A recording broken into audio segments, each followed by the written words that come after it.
இட்லி சுட தான் பிறந்த மாதிரியே எனக்குள்ள ஒரு நினைப்பு. இட்லி கடை இந்த படம் அக்டோபர் 1 ரிலீஸ் ஆகிருக்கு.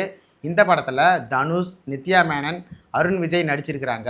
இந்த படத்தோட 4 நாள் கலெக்ஷன் என்னன்னு பார்த்துடலாங்க.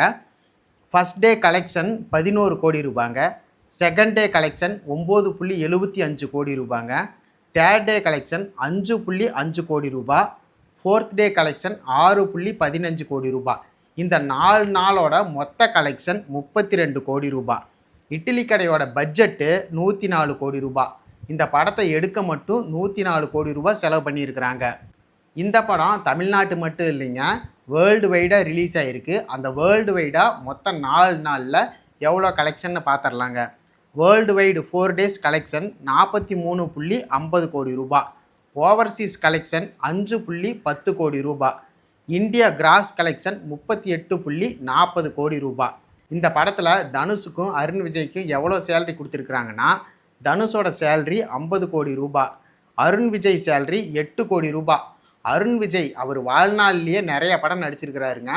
அப்படி நடித்த படத்துலேயே இந்த இட்லி கடை படத்தில் மட்டும்தான் 8 கோடி ரூபா அதிக சேலரி வாங்கியிருக்கிறாரு.